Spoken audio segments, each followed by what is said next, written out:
People tell us they're scared to use AI because it makes mistakes. But does that mean those same people are scared to use humans because they make mistakes? Welcome to Automate Your Agency. Every week, we bring you expert insights, practical tips, and success stories that will help you streamline your business operations and boost your growth. Let's get started on your journey to more efficient and scalable operations.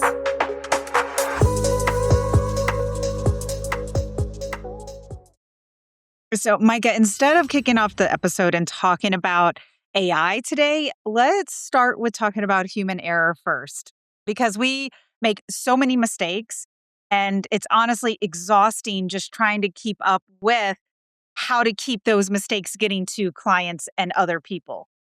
Yeah, it's interesting because as we were prepping for this episode, Elaine, you and I were thinking back on the different things that we've built within our companies, the different systems, the different processes, and 100% of them have to account for mistakes. And so it's weird to me to hear people saying, like, oh, I can't use this tool. I can't use this technology. I can't use this. I don't trust it because it makes mistakes. And then they throw a boatload of money at salaries for people who make mistakes.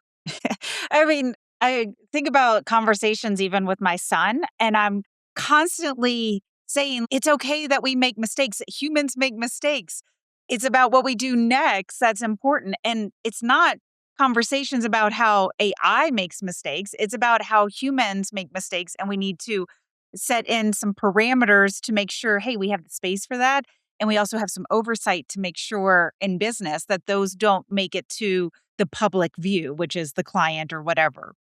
I feel like this is already a therapy session for Claude. It's okay, Claude. It's a safe space here. You can make mistakes. But I pulled some stats, Elaine, that I thought would be kind of interesting to go through on Okay. human error, just to illustrate how much we're accounting for human error in our normal processes and normal business. As long as it's not trivia for me, I do not like those games. Oh, okay. Let me rewrite this section real quick. No, just kidding. Okay. All right. So 80 to 90% of workplace accidents are just kidding. It's caused by human error. I was going to give you the trivia question. Mm. So, like, of course, right? Mhm. What else would it be? It's humans making mistakes causing workplace accidents. That's why it's called an accident. Mhm. Let's look at something less dangerous. Data Okay. entry professionals, 3 to 4% average error rate per field. What? Yeah, per field. That's per field they're entering in, not per field they're working in, like healthcare or whatever.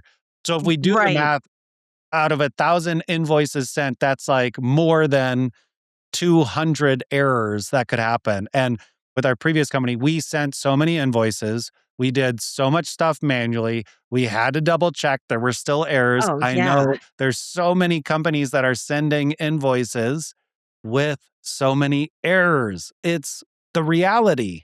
Oh my gosh. Like I think of two examples from our previous company that we built up. One of them, after we did the merger and we had 600 clients, we were writing over 2,000 social media posts per week.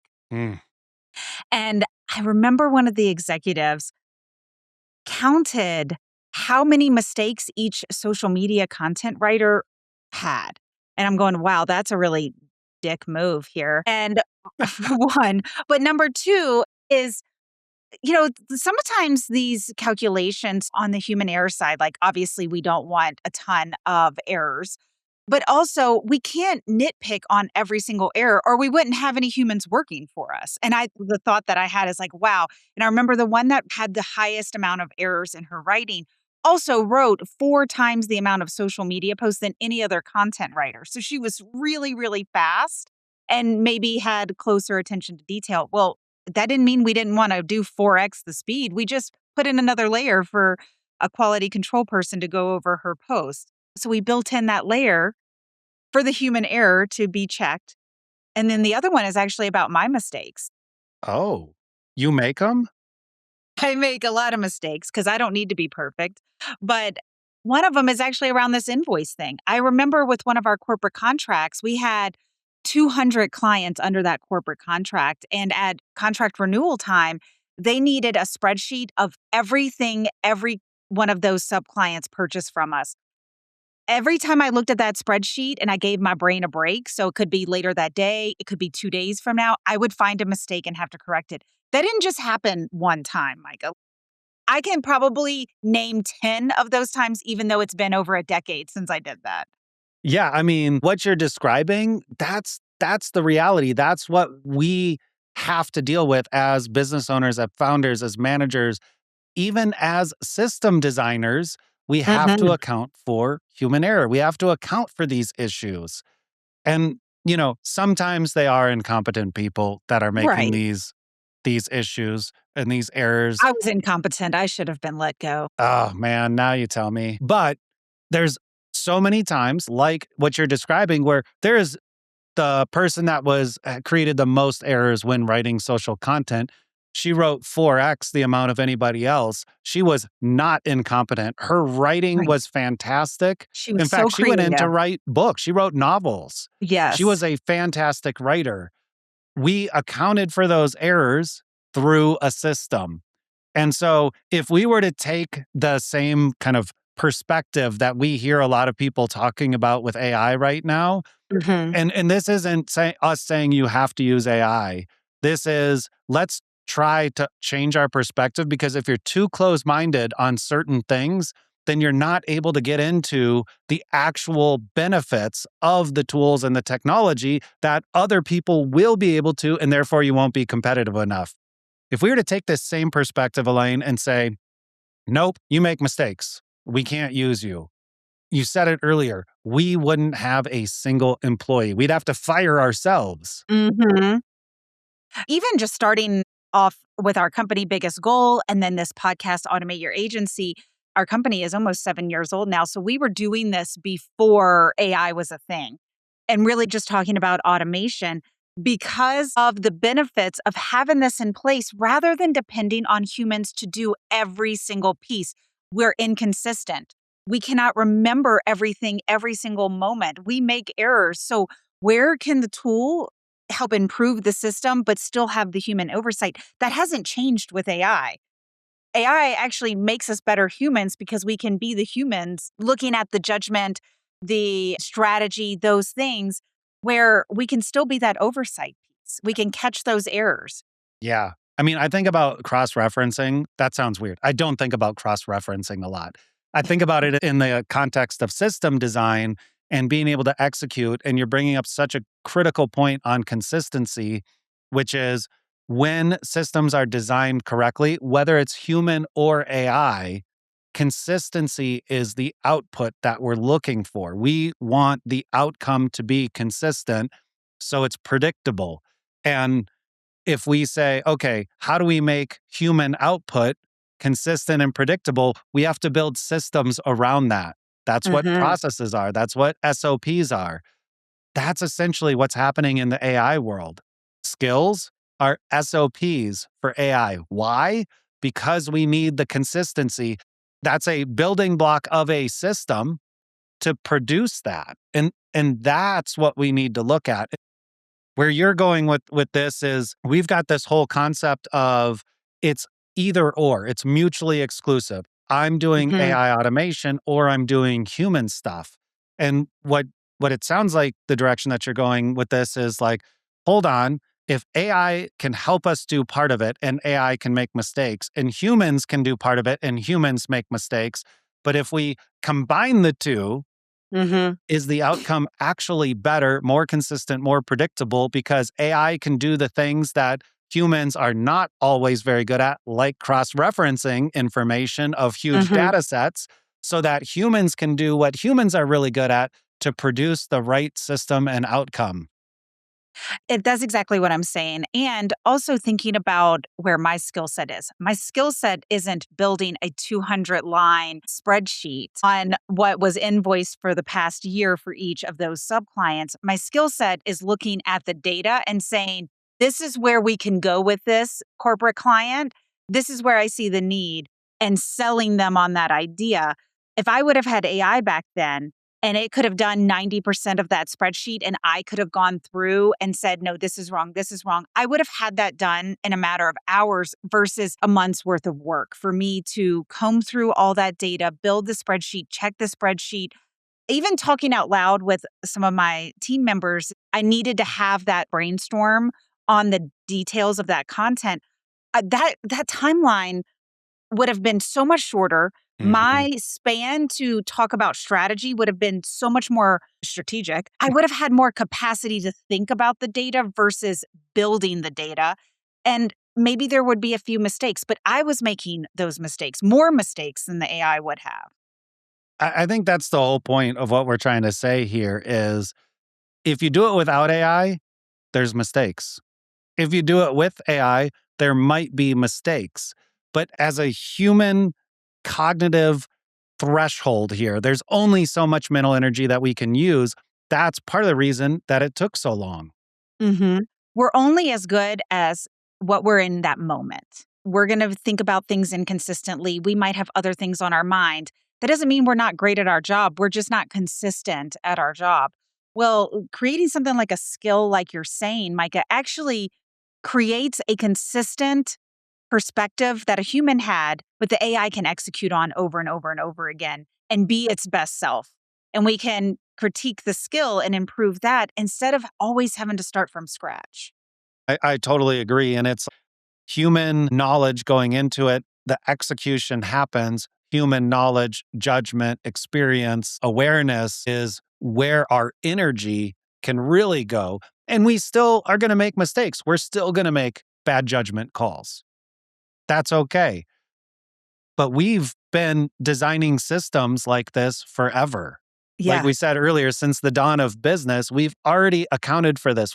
Everybody that has built a team, even if they're terrible at operations, still has the basic knowledge that humans are going to make mistakes.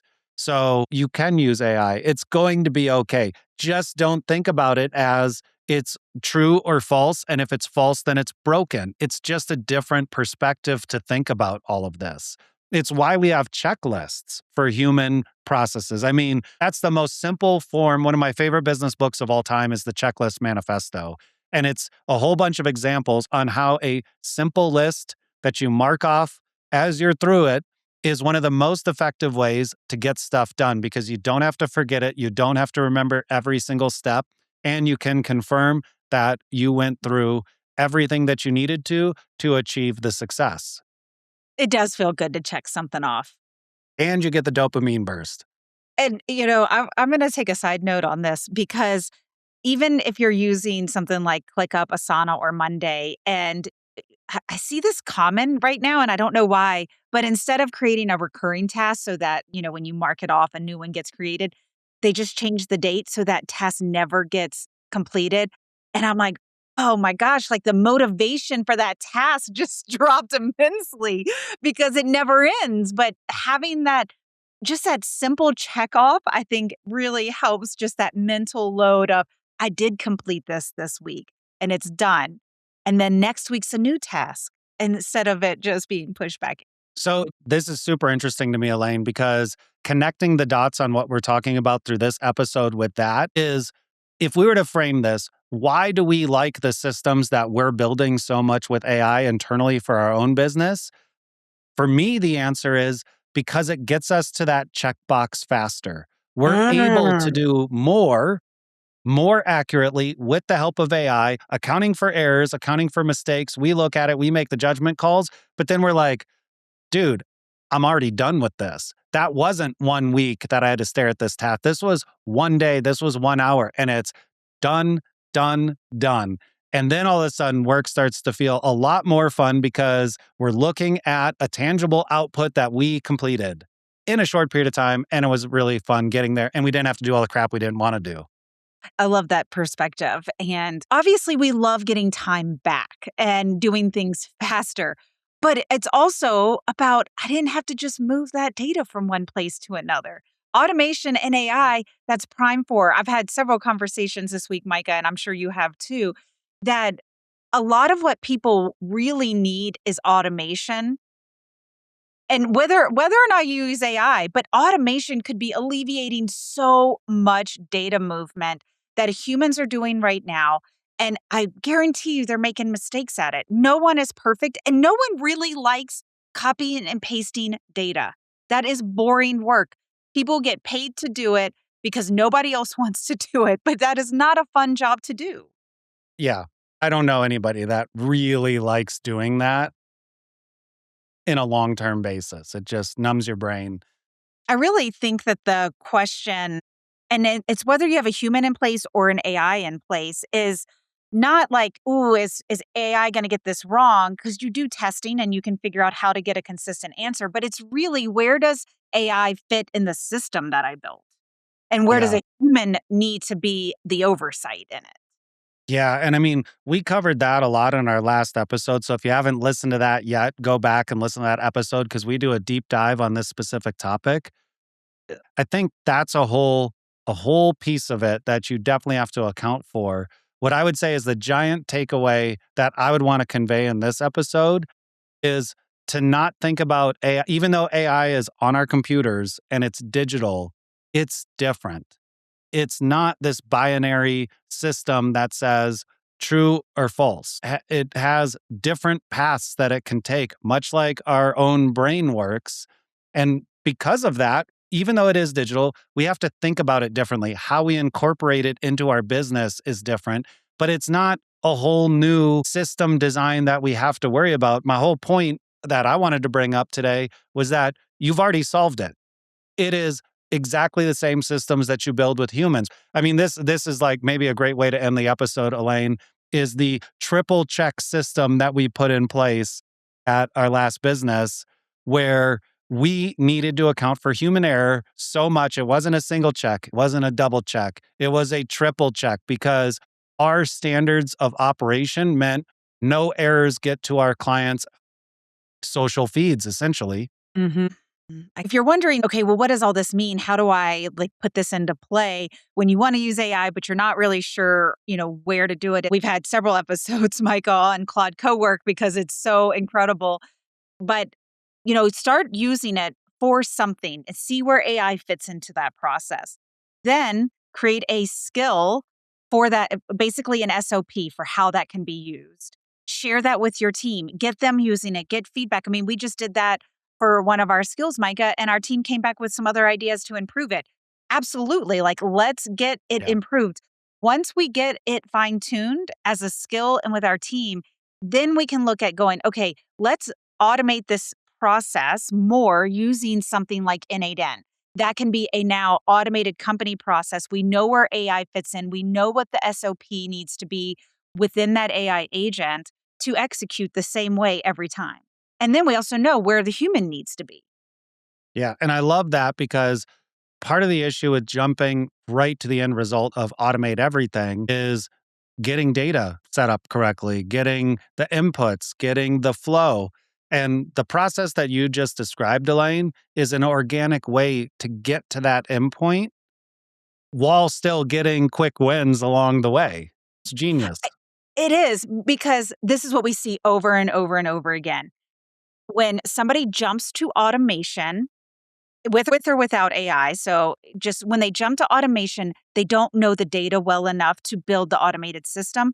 And it feels exciting, like, oh, we're going to go and automate this. But it takes so much longer because all this nuance and all these details have to be worked out in real time while building the automation. But even though it feels slower, if you use the process that Micah and I just chatted about, it actually ends up being a whole lot faster because you know what you're building when you go to build it instead of effing around trying to figure it out.